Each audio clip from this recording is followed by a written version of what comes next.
Welcome to the 2014 Vermont Senate Candidate Forum. We're on the air live tonight on PEG TV's Channel 21. I'm Laura Vian, your moderator. Tonight, you'll have a chance to hear from all of the candidates vying for your vote on November 4th for the Vermont Senate seat. We want to thank all of our candidates here this evening for agreeing to share their views on important issues facing Vermonters and how they intend to represent the citizens of Rutland County and Montpelier. The format is equal time and answer, and here's how the format will work. We have 7 questions and 7 candidates. The order of the questions was decided earlier by a random drawing for the seating order and for the question order. The candidate who got the number 1 is seated in the first position and will be asked the first question. Then each candidate down the line will answer that same question.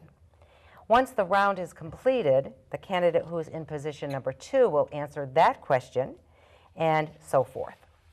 We'll start the evening off tonight with a personal introduction from each candidate. Each candidate will have up to 1 minute to introduce themselves and tell us a little bit about themselves. Then we'll start with the questions, and that's when the candidates will have 1.5 minutes for their answers. And then at the end of the question-answer period, each candidate will have 2 minutes for their closing remarks. And we do have a timer on the set to ensure that we adhere to those time restrictions, so you will know when you have 10 seconds left to complete your answer. So let's start with the candidate who is in the number 1 position, drew that number 1 position tonight, and we'll start with a personal introduction. Hi, I'm Peg Flory. I was born and brought up in Rutland, moved 40 years ago with my husband to Pittsford, where I currently reside. We raised our 3 sons in Pittsford. I am one of the 3 sitting county senators and have been for the last 5 years. Prior to that, I was in the House for 11 years. I really want to thank the voters for giving me the privilege of serving in the legislature and representing you for the last 16 years. And I hope to do it for another 2. Thank you. Okay, Mr. Socia, you're next. Hello, I'm Kelly Socia. I live in Wallingford. I was brought up in this county, raised on a farm on East Proctor Road. I'm running under the Vermont Politically Incorrect Party. They say that like 60% of the public out there don't consider themselves Republican or Democrat. They're confused in which direction to go politically. I'm here to fill that void. I just retired after 43 years from the post office. Many of you in the community know me, and that's why I have my campaign button here, me for state senate. If you want to get to know me a little bit better, you can go to Facebook and look up Vermont Politically Incorrect. I have a Facebook page. You want to know more about me, look up any of my websites I might have and ask me any questions you'd like. Thank you. Hi, I'm Kevin Mullen. I've had the honor and privilege of serving as your state senator for the last 12 years. I was born and raised here in Rutland County, except for a short stay on a naval base in the Carolinas as a baby, and had the privilege to go to both UVM and Castleton, and I have a bachelor's in finance from Castleton. My wife and I live in Rutland Town. We have raised 2 grown boys who are gainfully employed, and by that I mean they both have health care at their jobs, so that's a big burden off our backs.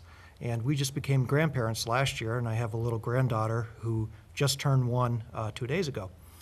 And I chair the Senate Economic Development Committee, and I also serve on the Finance Committee. Thank you.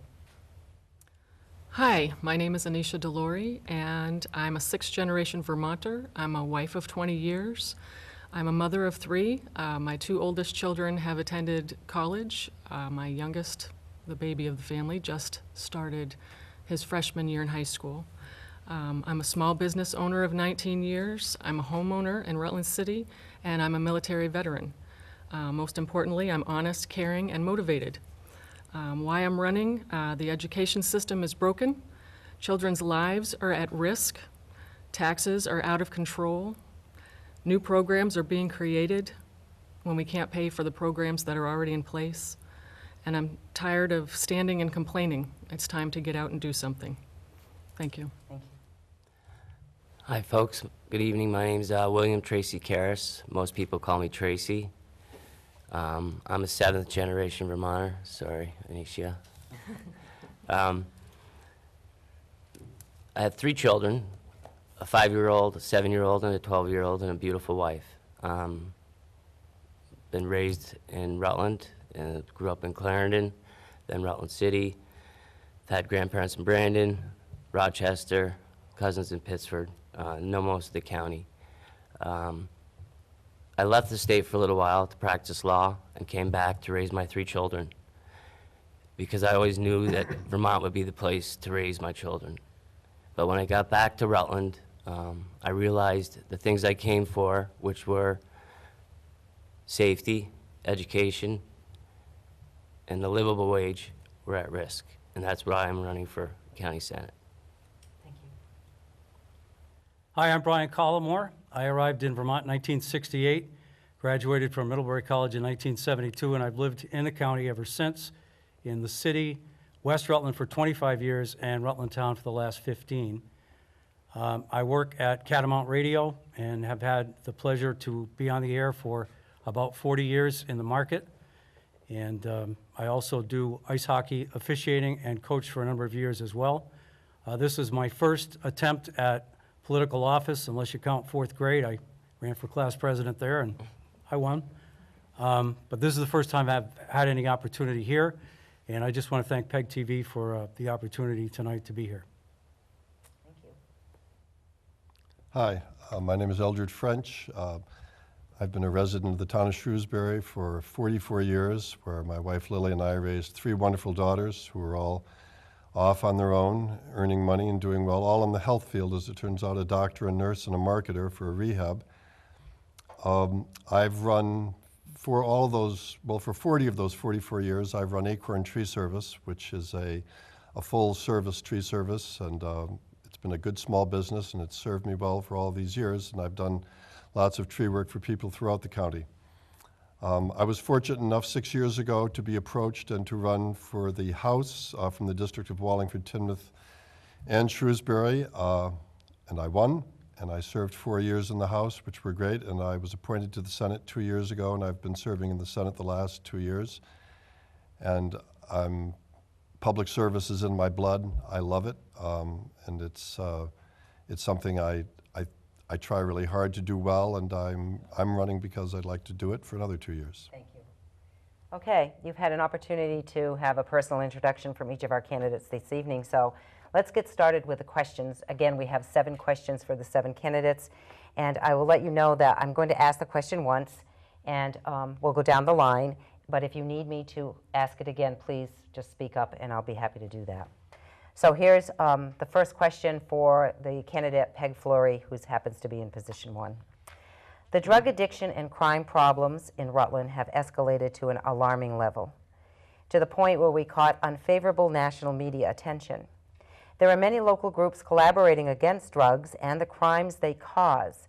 If elected, what specific actions would you take to confront this threat and solve the drug and crime problems in Rutland County? Thank you. You're correct. It is a huge issue, not only in Rutland County, but statewide. Back when I was in the House, we created the first drug court when the first drug issue came to light. That's helped, but only a bit. We need to, I believe, come up with better and more treatment programs. We need to hold people accountable, though.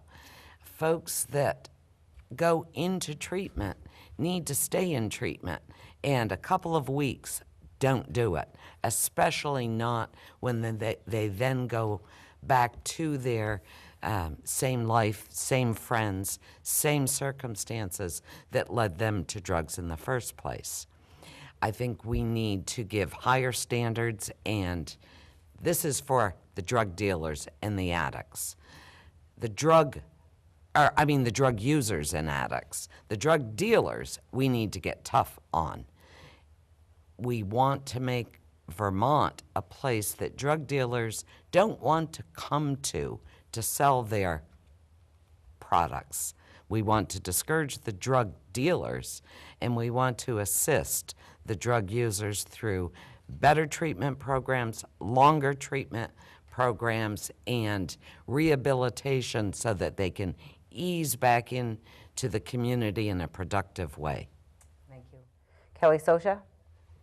Yes, it's hard to disagree with anything that Peg has mentioned. That's true. One of the things we need to do is allow our law enforcement agencies to act quicker and better.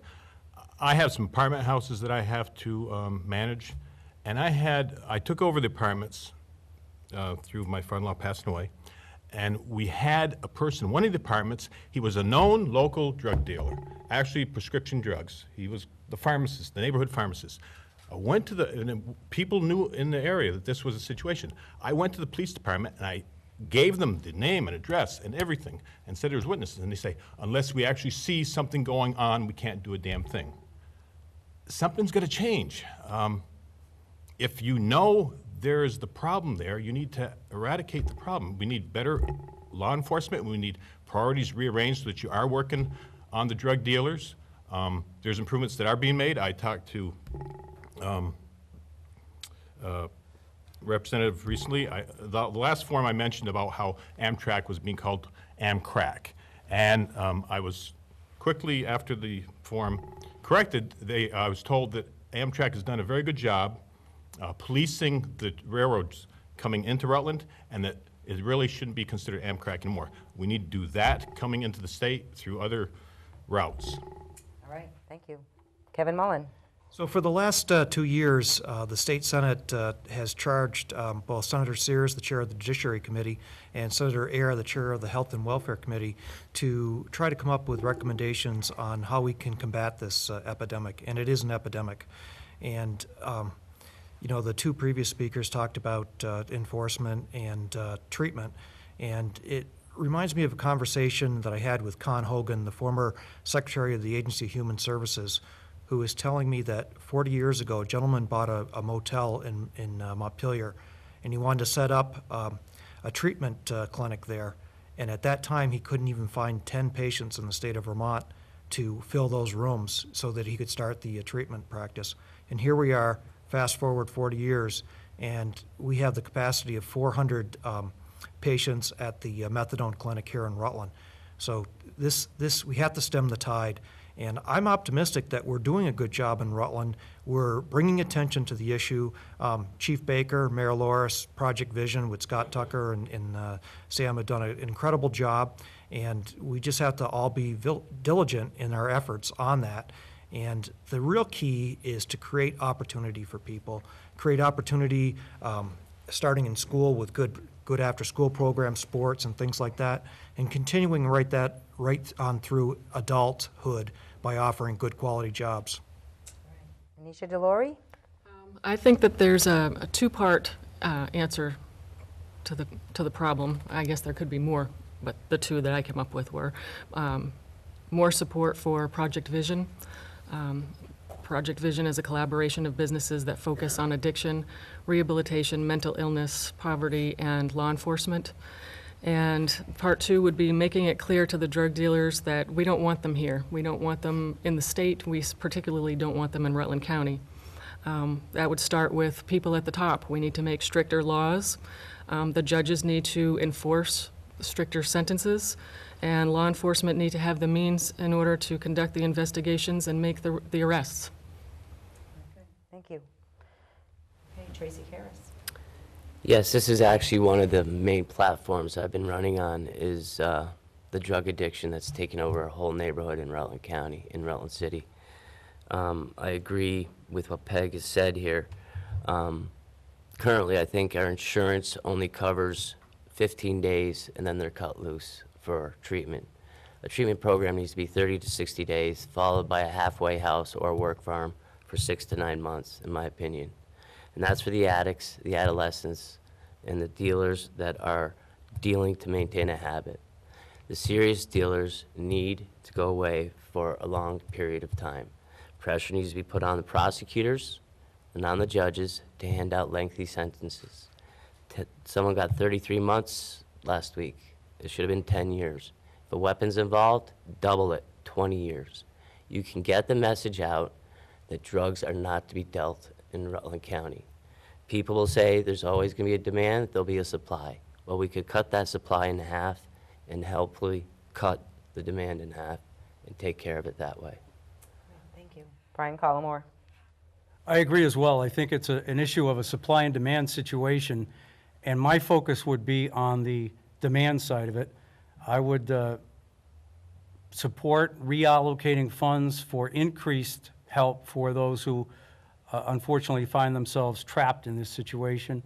I do agree that the enforcement part of it also has to be important, but I think if you can decrease the demand, at some point, there won't be any reason for people to come here to try to sell the stuff if nobody wants it. I agree also that Project Vision is a great first step, and I do think Chief Baker's done a great job along with the other folks that Kevin mentioned, and I would agree that we should continue to support a program like that. And our final candidate on this first question, Eldred French. Yes, I certainly don't disagree with anything that anybody said. I agree with Brian particularly. I think that it is a demand question. And one thing that I would think differently than has been said here is I think we have to really look at the investments we've made further upstream. I mean, we certainly need more and better treatment facilities. We certainly need law enforcement to be able to take care of serious dealers in a really hard, fast, and efficient way.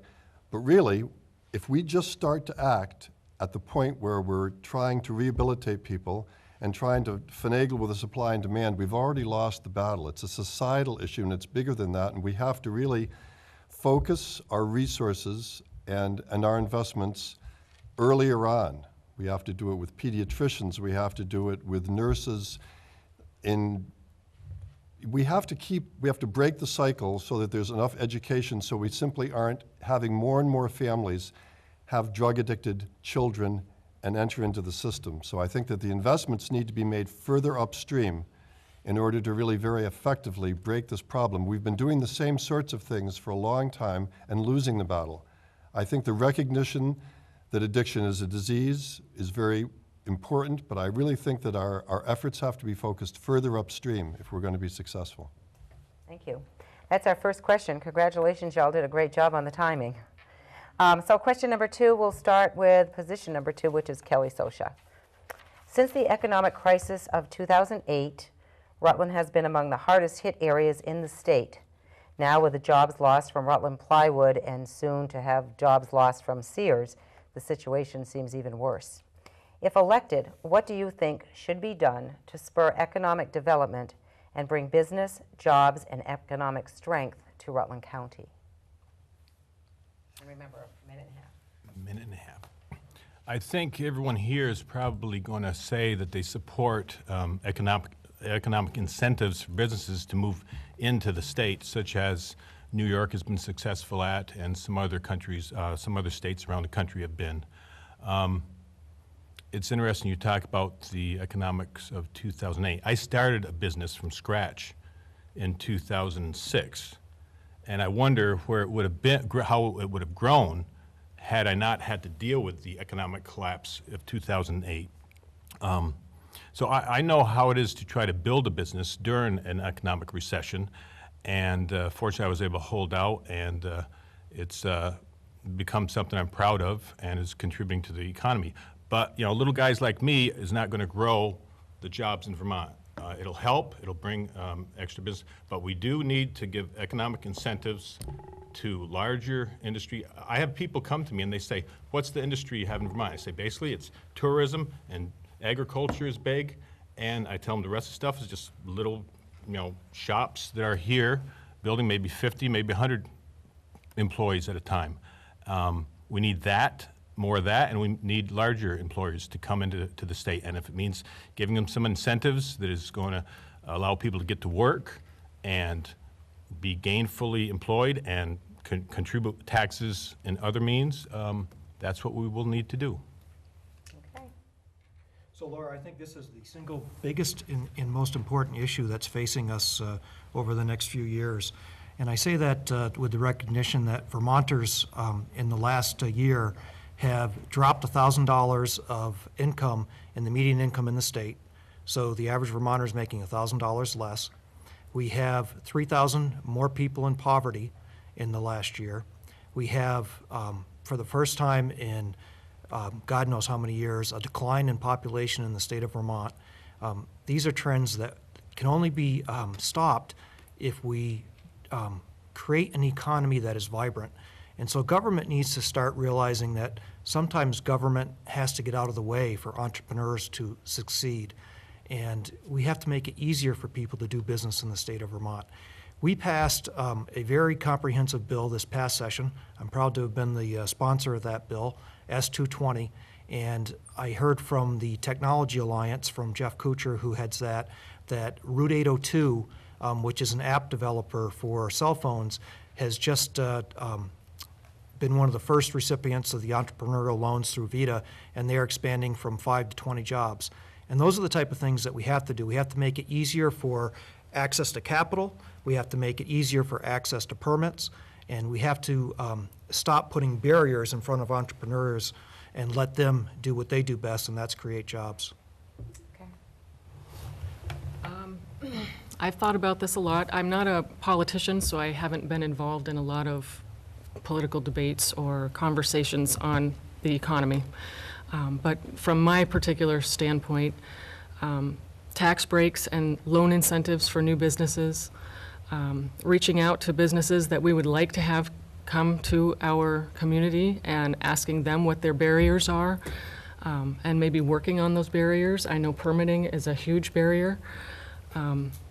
And also, one of the biggest issues that I see, and I don't know who's going to agree with me on this, but the people of Rutland County are very unwilling to bend and allow businesses to come in. They fight every business that tries to come in, and I think that we need to, if we're going to be successful and grow out of this mess that we're in, we need to open our minds and be accepting more of others and stop fighting for every little thing. Let some of it go. Prior to running, this is actually it's one of the issues that I talk about in my campaign. Prior to running, I talked to many business leaders in the ski industry, manufacturing, software development, etc. And I asked them what could help Rutland. They say that workman's comp is twice in the state of Vermont as what it is in other places. Utilities may be low for the Northeast, but they're still double than what they are out west. Act 250 causes problems when you get different results in Bennington County versus Chittenden County. We need consistent results with Act 250 so business knows what they're getting into. Those are the types of things I heard, and those are the types of things I would want to work on. As far as creating jobs, I think we need to shift gears from strictly manufacturing. We are challenged transportationally to get to 89 or 87. We can put in the infrastructure to create software companies. As a matter of fact, I have an appointment with somebody in a high-tech firm next week to discuss that type of thing, about creating public-private partnerships. And that's where I do believe the government can come in to play a role in that, and that's with a public-private partnership to create an incubator for software development and those types of ideas. Thank you. I don't think there's any secret that Vermont doesn't have a very good reputation around the country for business. I think we were ranked 45 out of 50 in terms of business climate. So we need to take that and change it. We're also the second oldest state next to Maine in the country, and our workforce is continually getting older, and we need to work on the workforce training for those coming up. But I do think there are specific things that we can do to spur business on. We need to take advantage of the existing business resource centers. I think we need to reinstitute the development review committees that existed at one time, where you get all the people involved in a development, the police chief, the fire chief, the building inspector, the health inspector, all in one room, and begin to lay down very clear timelines and costs for developers that are coming in. I don't think anybody that wants to develop has any problem jumping through the hoops, but they need to be clear and precise, and they need to happen when they're supposed to happen. I think we could also take advantage of maybe some tax stabilization partnerships between towns, and I realize it only can affect the municipal side of the tax rate, but I still think that's a powerful thing that we could do to get some more business coming in. Go ahead, Eldred. Oh, thank you. Well, the first thing I'd like to say is that it was interesting last night, the Regional Planning Commission had a speaker who was an expert in economic development, and one of the things that came out of that for me was something I thought about quite a lot, and that the data usually shows that that the old style economic development, as he described it, called buffalo hunting, was simply to try and encourage to bring businesses, bigger businesses, and bring them in by giving them tax breaks into the region. And that ends up oftentimes being a bankrupt policy, because those companies can leave, and in the meantime, you've given up a lot of tax revenue to try and lure them here. You're setting up a system where it's something you can't control is what you're basing your economic development on. And I think it's a much sounder policy to try and promote entrepreneurship within the state and in the county, and to work on existing businesses in the county and play to your strengths rather than your weaknesses. It was interesting also in that presentation last night, it showed, which also data will go and prove, that taxation and permitting are very low on the list of reasons that people come to a state to start a business. That what's much higher on the list is the quality of life, and I think what the government's job is to create good schools, good environment, a good place for people to want to come and live and do business. All right, that concludes question number 2. Oh, Peg, I'm sorry. Yes, you do. Thank I was you. at the end of the line. I forgot I had to come back. Go ahead. We reminded you. I went to the regional planning last night as well, and I was fascinated by it. The new approach to looking for jobs. And one of the things that really hit me was to evaluate your area and find out what your strength was. Not by the old standards, but by the new standards. Involve the schools so that you're training your youth for a job that actually may exist in the state, in the county, or in the state. What concerns me is government doesn't make jobs. It's the private industry that make jobs. And it seems the only growth I've really seen that's been significant over the last few years is growth in government jobs. I want government to get out of the way, encourage businesses. If the result of Irene taught us nothing, it taught us that when government gets out of the way and lets private business do the job, private businesses do it. If government had been running it, I have no doubt it would have taken longer than 18 days to restore Route 4. Thank you. My apologies. So now we've concluded question number 2. Let's go to question number 3, and that will start with Kevin Mullen. Green Mountain Power has launched a full-blown effort toward their goal of making Rutland the most progressive solar city in America. At the same time, there is notable resistance at the community level to large solar fields and large panels on historic buildings. What's your position on the development of solar energy and other new energy sources? Last year, Laura, I put in a bill that would have allowed a community to decide if they wanted setbacks and screening requirements similar to any other siting of any business or home in the community. And it passed resoundingly out of the Natural Resources and Energy Committee and died on the floor. And it's a very, very powerful lobby that exists in Montpelier when it comes to renewables, and they get whatever they want. I am not anti-solar. In fact, I have a site inspector coming to my property next week to assess whether it makes sense for us to install solar panels either on our roof or as standing units in our yard. And I think that there is tremendous opportunity for growth in this field, and Rutland can lead the state and probably even the nation in renewable energies. But I do think that you have to have some common decency for your neighbors, and you have to do this in a way that doesn't destroy someone else's view. I think that it can be done in a way that what I would call the Vermont way, and that is in a way that allows us to invest in the future of energy, but do it in a way that does not make our neighbors have to view a barrage of panels. Okay. Anisha? Well, this is going to be an unusual statement, but I agree with what Kevin said.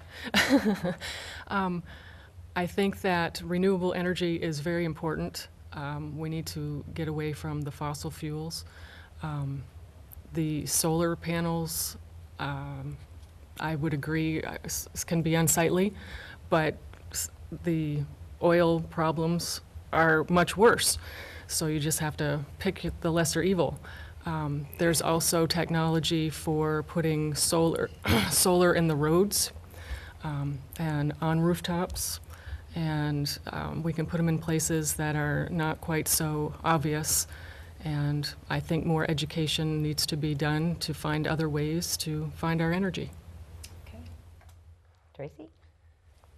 You know, this is a tough question because it seems like a lot of people in Vermont want their cake and want to eat it too. I mean, they want renewable energies, but then they don't want to go through, it's a whole NIMBY, not in my backyard issue. If we're going to be honest about it, let's call it what it is. I'm on the Regional Planning Commission, and Stephen Costello actually came in and spoke to the Regional Planning Commission, and it's not Green Mountain Power who actually is building these large solar fields outside the city itself. It is private companies that are doing this. And then Green Mountain Power is forced to do under state regulations passed by the legislature. I think they just raised it to 19% to buy this power at a certain rate. So that's the incentive for people to be building more and more of these solar panels. I am for renewable energy. The siting of solar should probably be done on a local level through zoning. The only other way I see around the solar siting, and I see a big potential for it in Vermont, is hydroelectric. I see a large potential for that and minimal disadvantage. And that's where I stand with that. Okay. I also agree that renewable energy is an important piece of what we need to look for in the future. To my knowledge, it's being subsidized at the moment, and I will say that at some point, I think it needs to stand on its own merits and be competitive with whatever else is available at the time. That would include wind, and the natural gas situation obviously is going to be a piece of that at some point down the road as well. So I do support it, but I think that it needs to be able to be economically feasible. Eldridge? I also support it. Everybody supports renewable energy. If you believe in global warming, which I do, you understand that we have to get off fossil fuels. And it is true that there are a lot of incentives now, which brings a lot of people into the state, and that's where we have to watch out to make sure that businesses aren't simply taking advantage of these incentives and putting up solar panels and lots of them in places where we really shouldn't have them. I think siting is of utmost importance. I should say also, though, that all energy is subsidized. It's not just solar energy. Oil, gas, everything gets huge subsidies, so none of them stand on their own. They're all getting subsidized by the federal government in an enormous way. Any public utilities and oil companies all get huge subsidies. So I think we do have to start moving towards renewables. I think we have to do it with everybody's interests in mind. I don't think we want to sell the farm. When there are huge profits to be made, it's no different than profiteering in any other aspect, whether it's solar or oil or anything. But certainly going towards renewables is something we have to do. For full disclosure, I do have solar panels in my house. Kevin, I think you'll find that it'll be worth it. It's certainly been, my last electrical bill so far after the summer was a negative $405. So it can work, but it's a matter of siting, and it's a matter of being careful that we don't give away the farm to people who are making an awful lot of money doing it. Like all of the other panelists, you can't say you're against renewables. That's like saying you're against mom and apple pie. All of us support it, but it needs to be done carefully. We've made the decision that we don't want fossil fuels. We've made the decisions that we don't want nuclear. We made the decision that we don't want ridgeline wind towers. But yet, when we go and switch our light on or turn our thermostat up, we expect to get power and heat. When we get our bill, we want it to be cheap. Solar is part of the mix. It's not the full answer. But in order to do solar, I agree with Kevin, we need to do it carefully, locally, so that it isn't an eyesore to our community. What to one person is an eyesore, I realize is gold to another person. But we need to take the community thoughts into it in order to do proper management of solar, just as we do everything else. The wind was a perfect example. Most people didn't object to wind. They objected to wind towers on our ridge lines. So I think any of these sources we need to look at carefully. We need to keep an open mind with the natural gas. That's another thing that could well be part of our solution. Thank you. Kelly Sosha. I guess I have the last word on solar energy. I'm probably going to be looking into doing some solar energy on my property. And it's good to hear that people can say that it is, you are getting a sufficient amount of energy for what you're investing. I take people around the countryside, Rutland County, throughout the course of the year. And, you know, I get to show them beautiful views that, you know, visitors to Vermont don't get to see. We get to see them because we know where they are, but they don't get to see them. As of yet, I have not seen the solar fields be a big detraction as far as the tourist industry goes.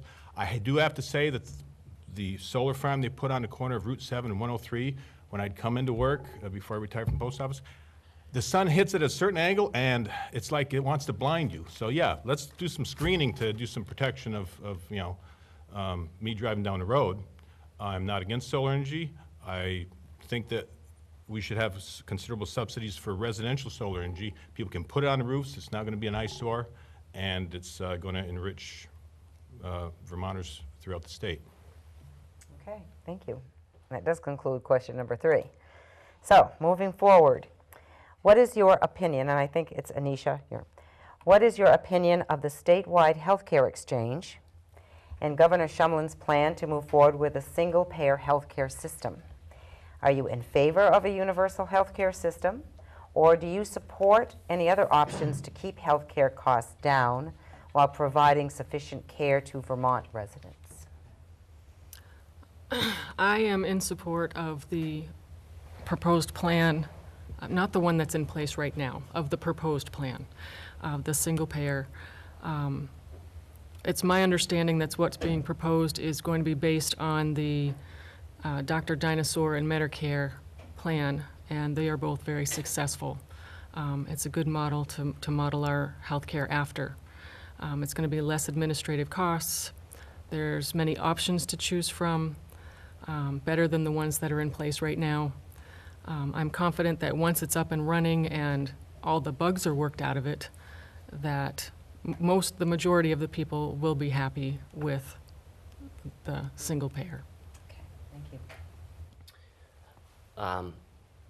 I am in favor of single payer if it can be put in place without putting an extra tax burden on our local businesses and our local middle class.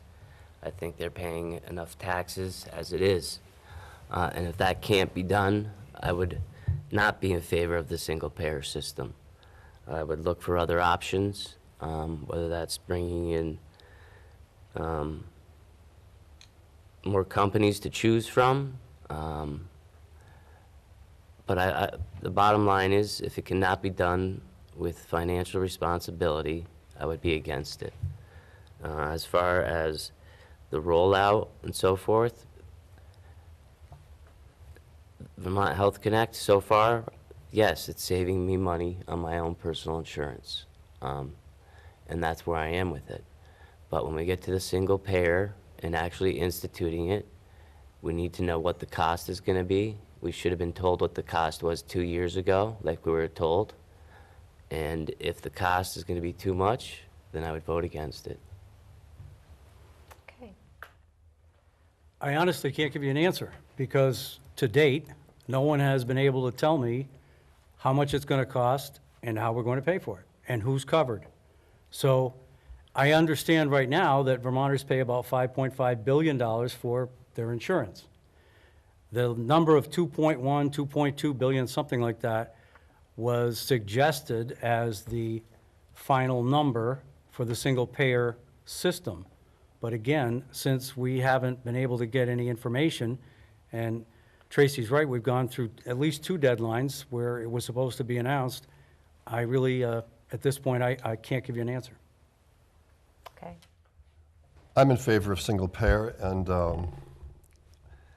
I think the big question really is does Vermont have a scale? Are there enough people here in Vermont to make it work? Most of the civilized Western world basically has universal health care and a single payer system of some sort, and if you tried to take it away from them, there'd be riots in the streets. I think once it gets established here in Vermont, and I do believe that we have the scale to do it, it will be a good thing. There are going to be winners and losers like there are in any system, and it's going to be up to us as Vermonters, as a legislature and as a state, to decide if this new alignment of winners and losers is something that we think is a good idea or something we think is a bad idea. And as far as worrying too much about, we know healthcare is too expensive now to be able to deal with it, and its trajectory is enormously too expensive to deal with.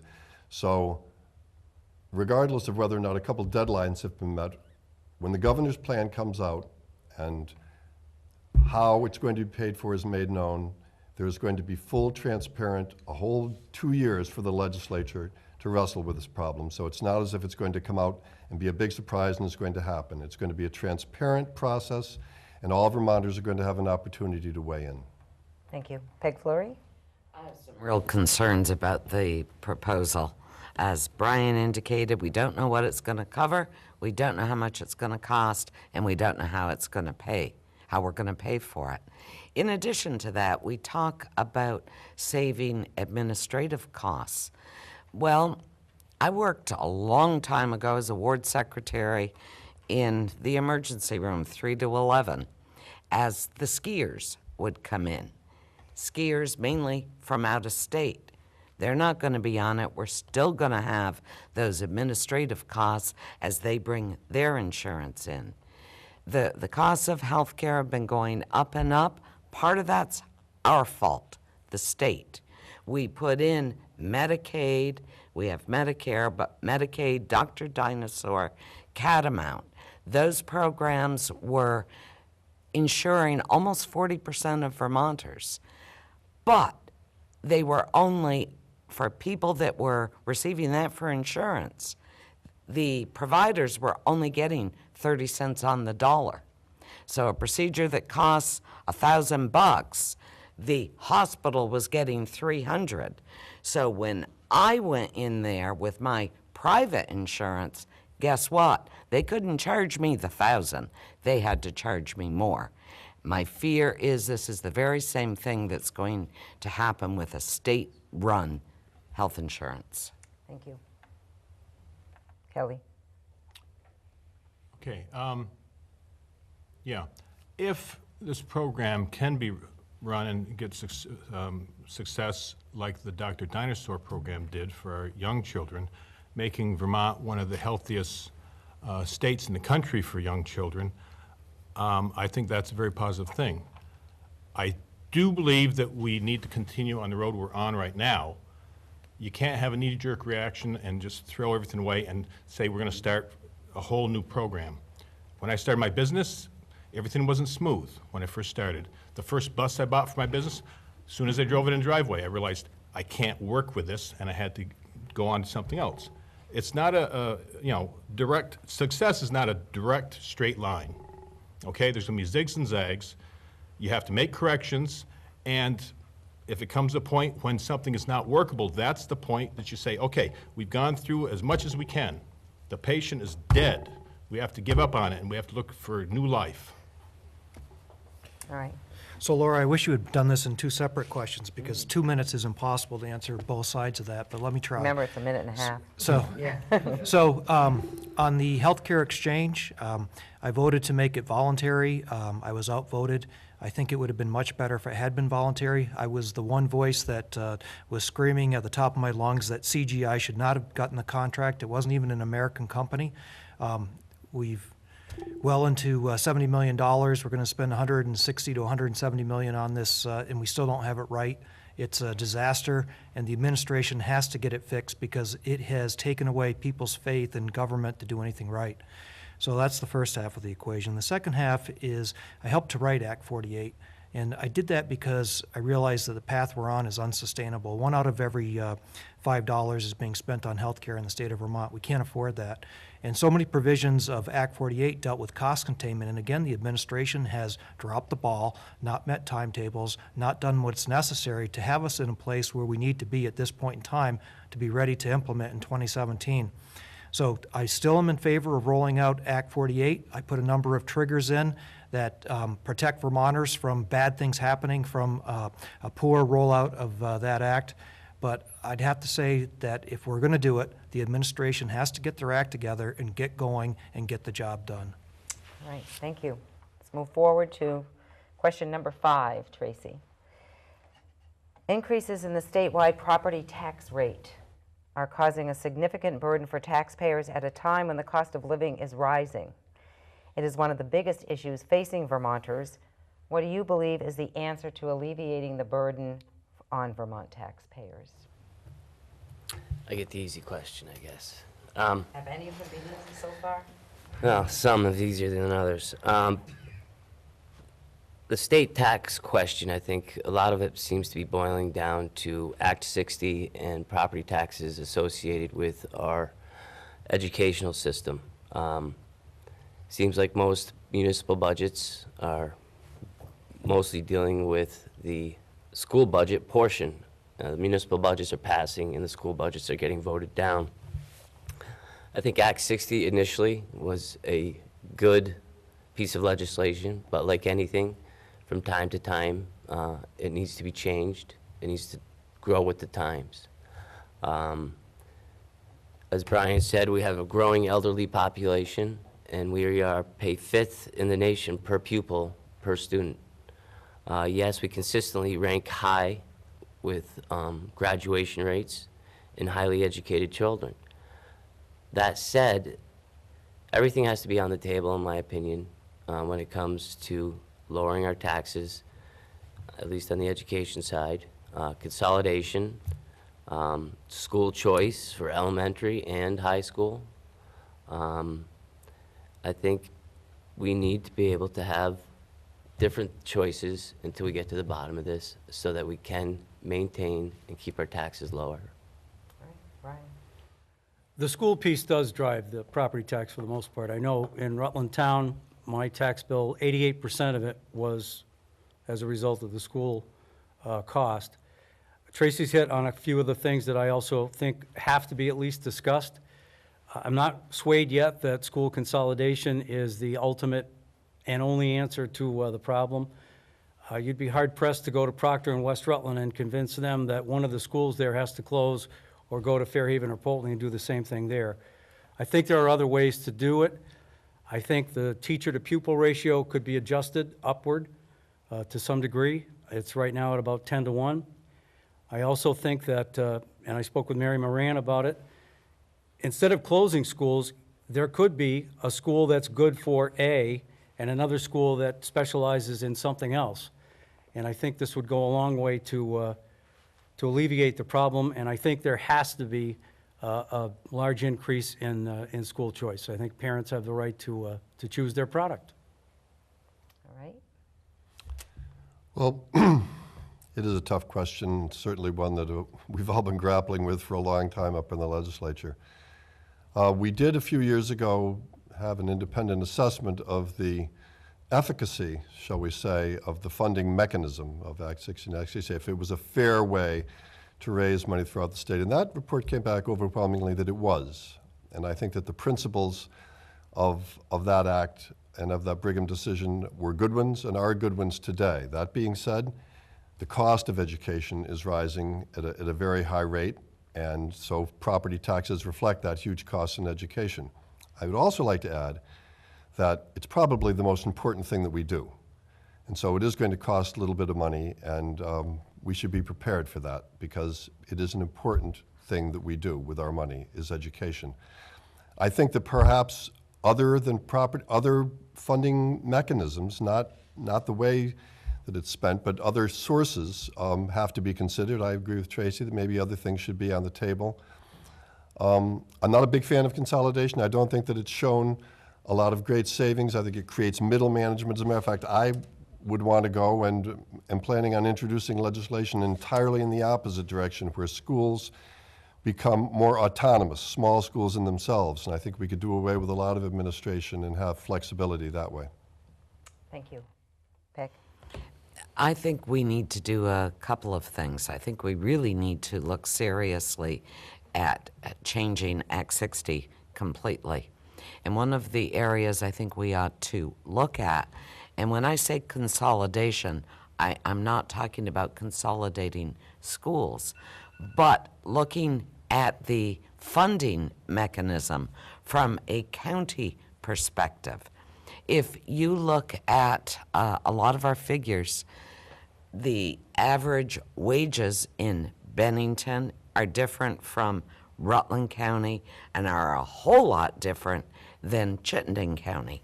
Yet everything is thrown into the pool for our school tax, where if we surrounded the school tax around our county system, you may get a much, much fairer picture, and I'd like us to look at that. That would involve school choice within those areas. I think one of the other really important things we need to do as a legislature, and certainly the administration has to do, is stop sending unfunded mandates down to our schools and then complaining that the cost of education goes up. Kelly? Okay.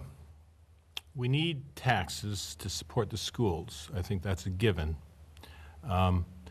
I rate education as one of the most important functions of government.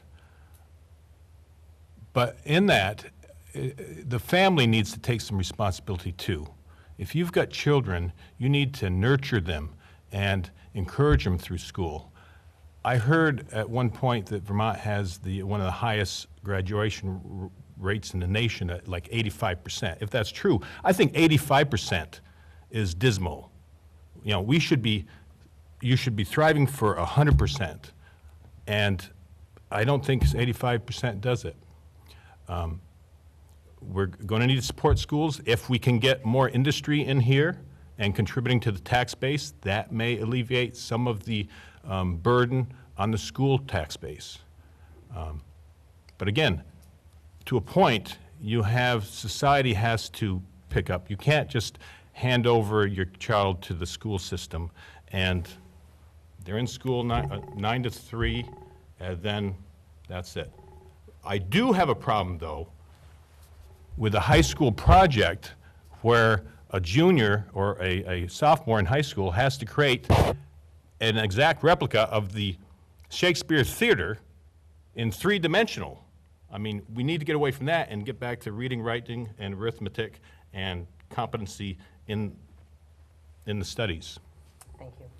Kevin? So education is one of the most important roles that we have to furnish. Our kids are going to grow up and not just be competing locally, but they're going to be competing globally in an international economy. And if you take a look at what we're doing today, we're spending over $16,500 a student. Tracy said we're number 5. Last I knew we were number 2. And when you put all the spending together, if you took that money and divided that up and spent it on kids starting at early childhood and going right through year 16, whether it's a bachelor's degree or a certificate from a trade school, you could still spend $12,000 on every student in the state of Vermont. And if we can't figure out a way that we can deliver an education system for $12,000 a student a year, then we're not doing our jobs. And so we cannot afford the path that we are on. We have dropped 20,000 students in the last 20 years, and yet we continue to spend more per student. We need to consolidate supervisory unions, and we need to stop the practice of rewarding inefficiency, and that's what we do in our education system in the state of Vermont. And instead, we have to create incentives for people to want to do things differently, to increase class sizes, and to begin the conversation on how we can do things collectively to improve the education system. Anisha. I would agree with most everything that's been said here.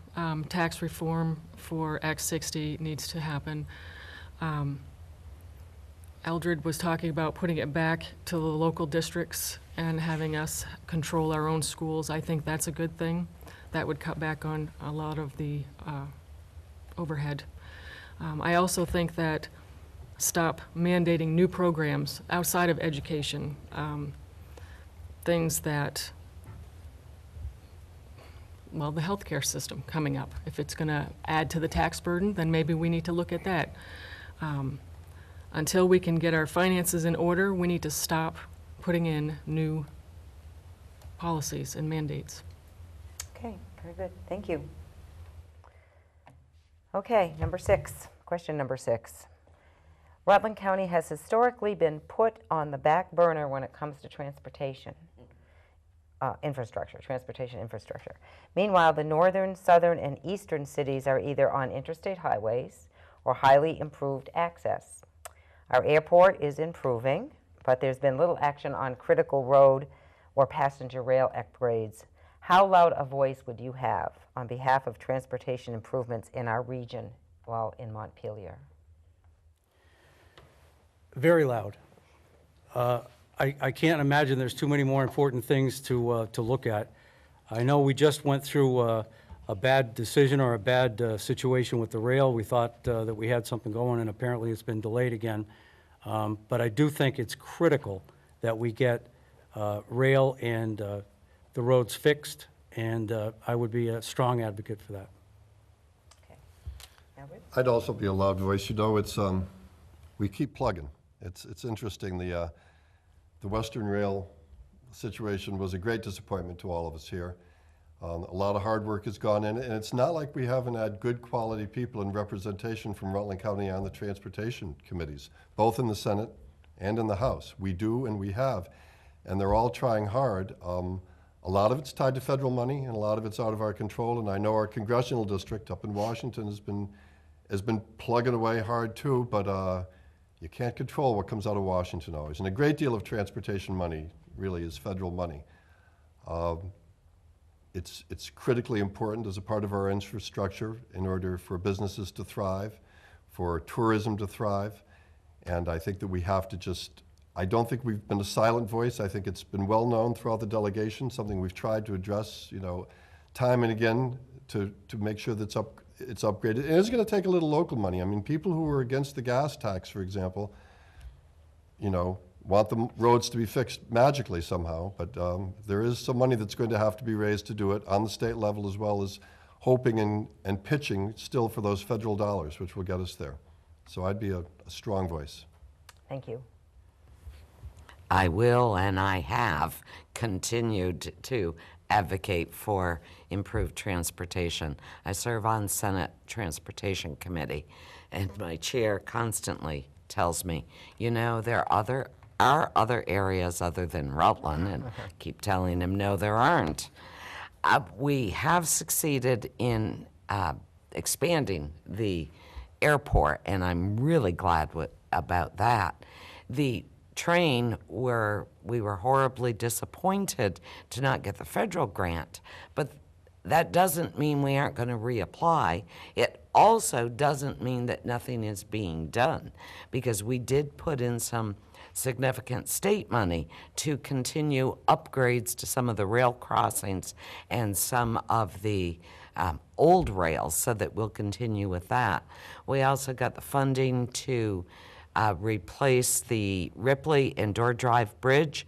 They will be done in the next construction season. The Route 7 project from Brandon through Pittsford is back on track, so that that will be the next 5 segments should be completed over the next 6 years. We have projects in the works for the Castleton Fairhaven district. We need more, and will I continue to push? Oh, yeah. Okay. Good, Kelly. In 2006, I started Vermont Backroad Tours. And some days when I have a party going on, going up to the northern part of the state and back down, I might drive 200, 250 miles in one day. And yeah, everybody in Vermont knows the roads out there, there's a lot of atrocious roads. Everybody's going to support better transportation to the area. The railroads is going to be a big part. I have a situation where I have a tour agency that booked people to come here for the foliage season on Amtrak, which is great. But when they got here, they gave them a voucher for my tour and a voucher for the Rockwell Museum. They didn't give them any information on getting around Rutland to get to those places. I did find that the bus locally runs the Diamond Express, which is a great asset, I think, running from 7 in the morning to 7 at night, and allowing people, I'm able to allow people to go up to Killington on there after they do my tour. We need to find ways to be creative about the local transportation that we do have, and find ways of funneling people from Boston and New York to here. Boston, I think the new transit lines that they've developed in the state going along Route 7 over Route 4, that's a big benefit too. We need to do more of that, and that'll increase tourism and create jobs through businesses being able to locate here easier. All right. So I would say that throughout my time in Montpelier, I have reminded my colleagues there that Rutland was promised 60 years ago that improvements would be made to Route 7 that would put us on par with the interstates that were put on the other side of the state. When Peg and I were in the House, we passed a bill which put the Brandon-Pittsford project on the fast track. Here we are, 13, 14 years later. That's one heck of a fast track. It's unbelievable, very frustrating. And I just want to thank Senator Flory for really stepping forward on this. She has a lot of interests, and I know that she would like to serve on the Judiciary Committee in the morning or on the Natural Resources Committee, but Transportation meets in the morning, and she knows how important that is to Rutland County. And so she asked to serve on that committee and is doing an outstanding job on that committee. So I just want to thank you, Peg. I know too often we don't thank each other enough, but we do have to continue to remind people that if our side of the state is going to succeed, we need to have the infrastructure to be able to get our goods to and from this area. So I think the Rutland delegation as a whole has done a very good job of reminding their colleagues. It's just a question of money. Okay. I would agree with everything that's been said here again. Transportation is a must if we're going to be bringing in businesses or bringing in the goods to the businesses. The railways, I would definitely push for that, and better roads, obviously. We all need our cars to be functioning properly. And advertising about what transportation we do have here. I think that's a good idea that Kelly had, and that would do it. Okay. Tracy? Yes, transportation, as I said earlier, well, Rutland is transportationally challenged. To get to 87, you have to go through Lake George and the outlets to 89 through Woodstock. We created Route 4. We turned it into a double highway, and I believe 20 years ago, maybe Senator Mullen remembers better than myself. New York had agreed to fix their side of Route 4 to 87 so that you could get there in 20 minutes instead of an hour and a half. Currently, New York State wants our gas for Ticonderoga paper.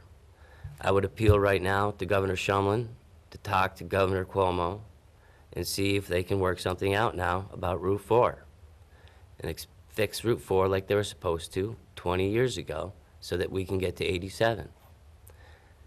It's not going to happen locally unless no one wants to put in a bypass. Rutland certainly doesn't. Woodstock doesn't. They want the traffic to go through the town, yet they complain about the tractor trailers. So again, we're in this catch-22.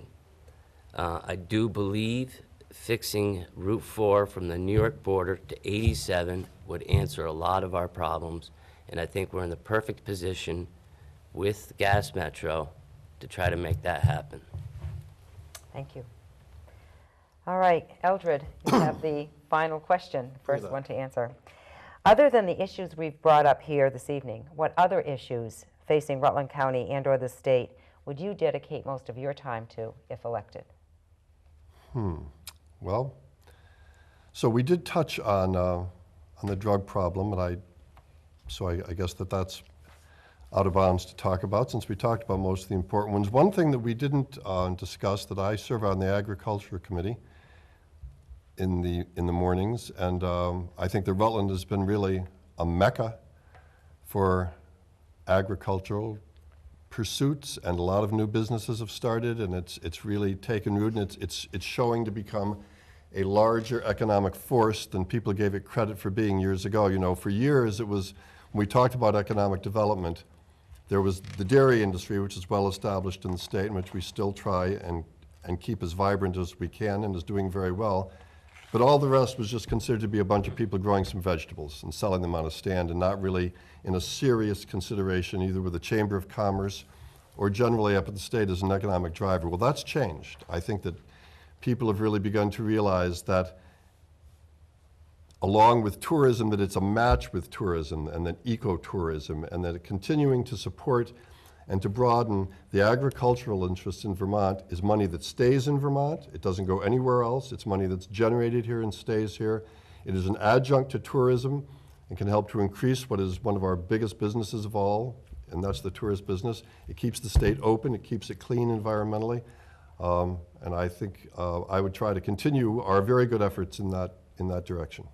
Thank you. One of the issues that's very disturbing and difficult to talk about that we haven't addressed, that I think is going to be a key issue in the next session, is child protection. We're all aware of the problems that happened with the death of Desiree and Peyton. That is going to be a long process to really look at the whole program from a systemic point of view to determine what we can best do to protect our children. And it isn't simply throwing more people there. It's much more involved than that. We need to look at whether our approach from the beginning is correct. Should DCF be the ones that have to go out and investigate? Should they be the ones that get the initial complaint? Should the police be involved sooner? How can information best be exchanged? How do you look at everybody in that household, not just the alleged perpetrator, but other people that might be in there? How do we communicate when we have concerns as a state to the schools and vice versa? If I go back there, that is one of the issues that is going to be at the top of my list. Thank you. Okay, along with agricultural tourism, which I'm involved with my business, you know, Vermont is getting to be known as the Napa Valley of microbrewery We've got like 35 microbrewers in the state. That's almost doubled since I started my business 8 years ago. We've got 30 wineries throughout the state, and that does help to bring people here and to enhance the attraction of the state. So, tourism and agriculture is a big thing, and we can grow that. I've written about this on my Facebook page, Vermont Politically Incorrect, and I really think that I would want to be involved with seeing what kind of reforms we need to do with the Department of Social Welfare agencies. The employees, I'm sure all the employees there work hard to do a good job. The problem is when we get policies in there that block them from doing what needs to be done to protect children and families. And I think there was a report just came out the other day that indicated there's going to be new programs implemented and new responsibilities for the employees of the Department of Social Welfare. I'd like to see more responsibility and bringing people from a poverty level into the working poor so that their children can advance into the middle class. I grew up in a working poor family, worked hard through luck, maybe through timing. I became middle class, and I'd like to be able to facilitate that for more people out there. Thank you. So I agree with both Senator Flory and Kelly that two important issues that we haven't talked about tonight are child protection.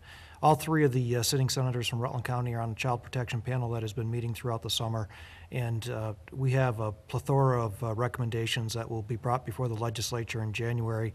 And I had the privilege several years ago, after the untimely death of Brooke Bennett, to work in a bipartisan manner to pass Act 1 dealing with sexual predators.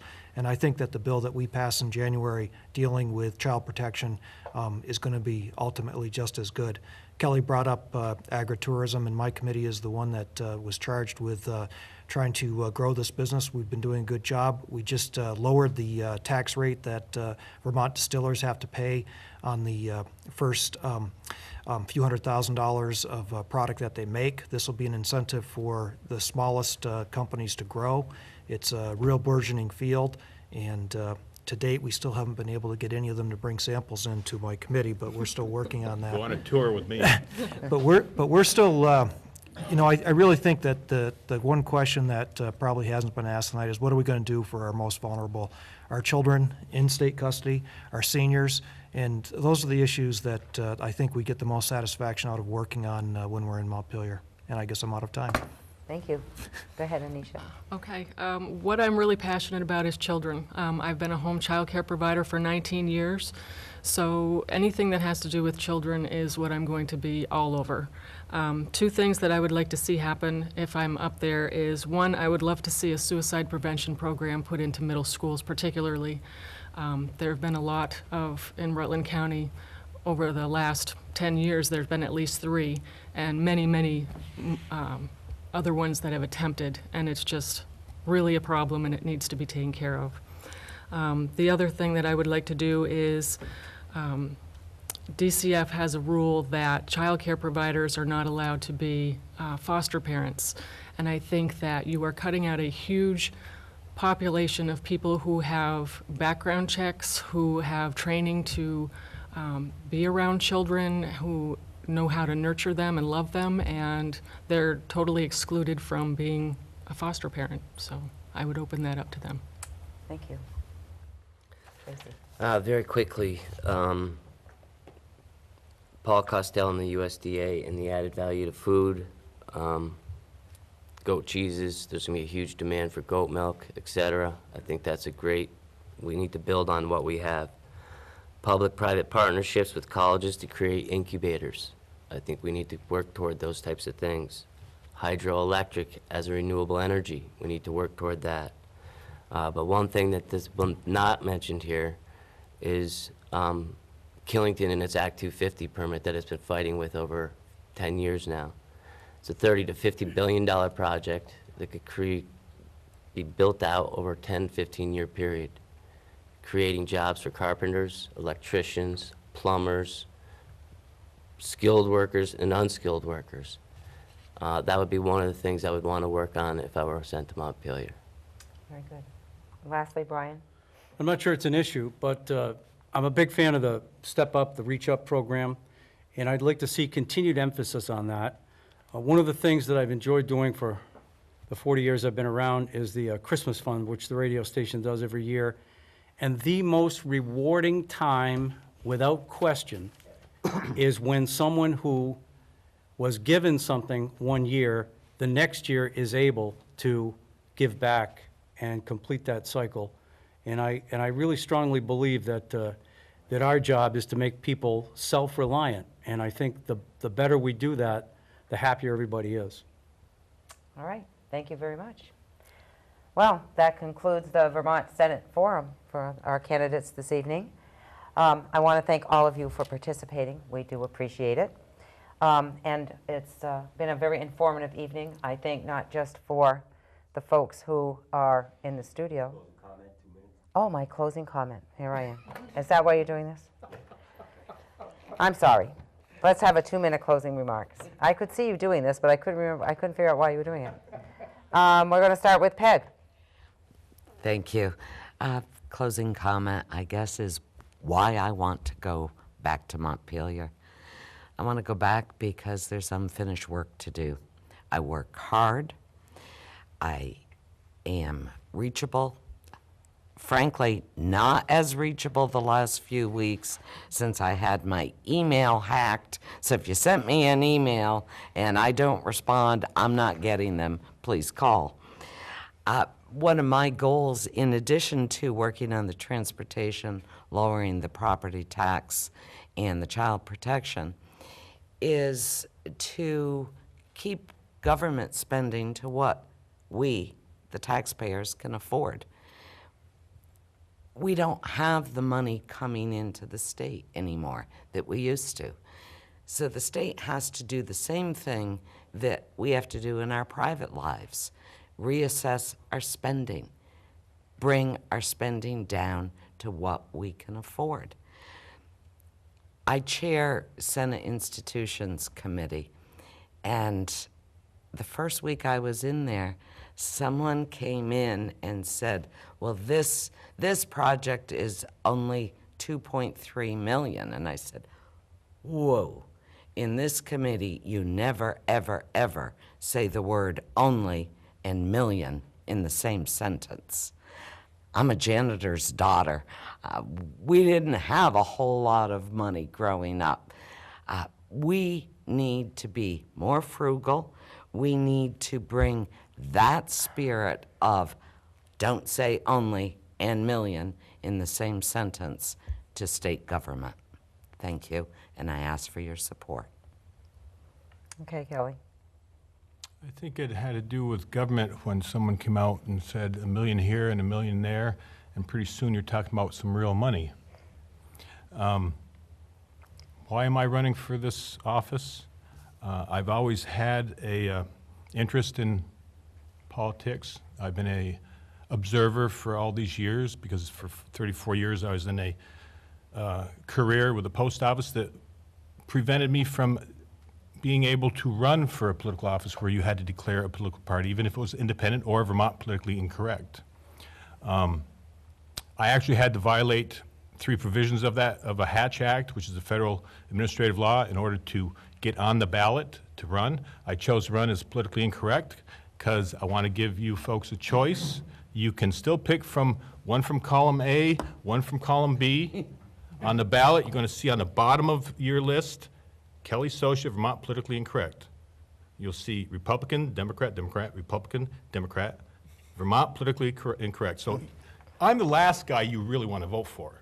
You know, you want to vote 2 people that you feel comfortable with, and then vote for Kelly Socha, Vermont politically incorrect, to get someone in there that maybe people will be a little uncomfortable with. Right. Kevin. Well, thank you. I'd like to start by really thanking you, Laura, and Royal, and Michael, and the whole PEG TV team for putting together this forum tonight. This is how democracy works, and we get a chance to really have an open and public discussion of the issues that we're all facing. And PEG TV is doing an incredible job. You're a true asset to our community, and thank you. I guess my closing comments would be that I would like to continue to fight to try to make Vermont an affordable place in which to live, a place in which our kids can return from school, find a living, grow their families, where our grandchildren can survive and thrive.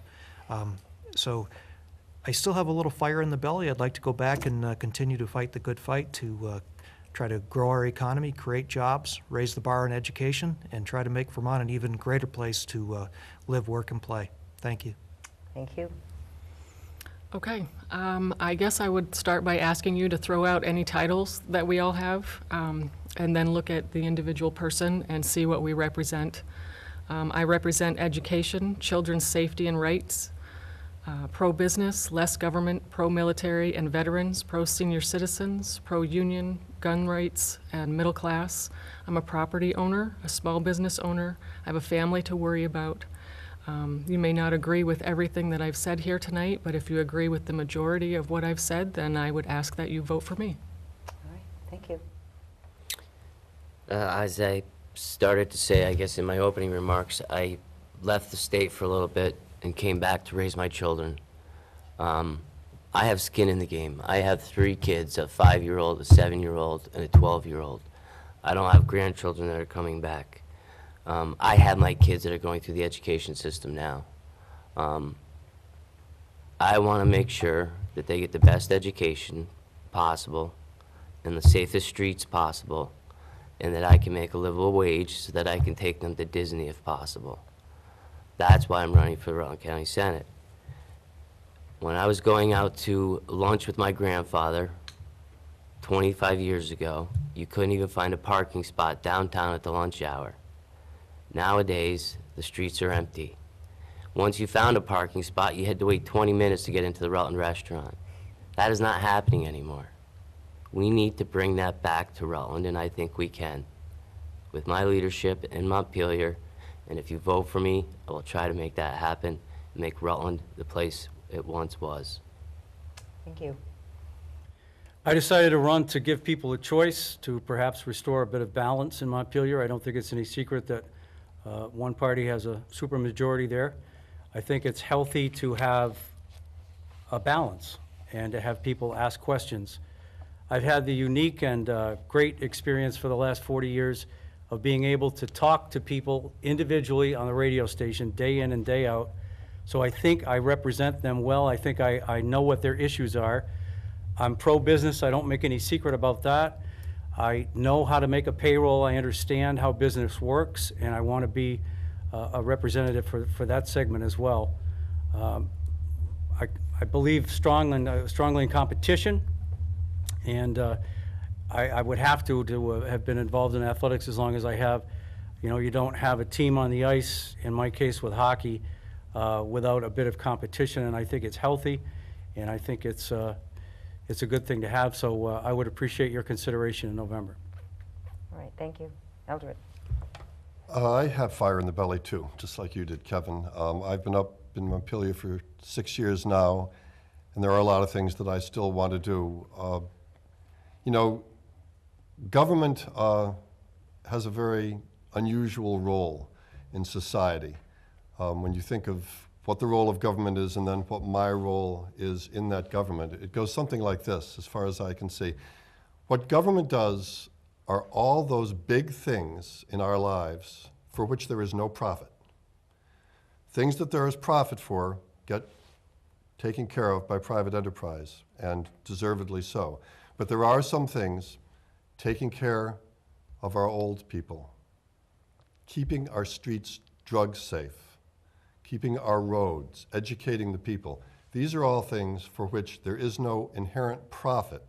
And so it's the sort of things that government has to do. And unfortunately, in order to do them, it needs money and therefore taxes. I should have mentioned earlier, I didn't mention child protection as something that I would be thinking about a lot next year. And I'll tell you why. It is something, certainly. I've been serving on the committee with Kevin and Peg, and it's been an eye-opener. But from one thing that I've taken out of the public hearings, the 9 public hearings, and the other meetings we've had regarding the role of DCF and in child protection is 2 words: substance abuse. And we already talked about substance abuse, and that's why I knew if I launched into that, I'd be off and running again, because there's a straight line between child protection and substance abuse. DCF, when the people they're dealing with, it's 80% of them have substance abuse problems. And I think that financially, for the taxpayers and for the well-being of all of us in the county, if we can try to get a better handle on that, then I'll have done a good job, and I'm asking for your support. All right, thank you very much. Thank you for the closing remarks. We are going to conclude the Vermont Senate Forum here tonight. We're live on PEG TV. We hope that you've enjoyed the forum and, like I have, learned an awful lot from our candidates tonight. Thank you for participating, each and every one of you. I also want to thank our PEG TV Channel 21 staff. That's Royal Barnard, who is our producer. We have Christine Kumka, who is the director in the control room. Michael Valentine is our timer, who did a very good job keeping everyone on task. Behind our camera is Daniel Appelt and Stacy Kent, and in the control room, I believe we have Tom Leopold and Chris McCormick, and so we say thank you to everyone. Thank you for joining us this evening. I'm Laura Vian. Have a great evening, and remember to vote on November 4th.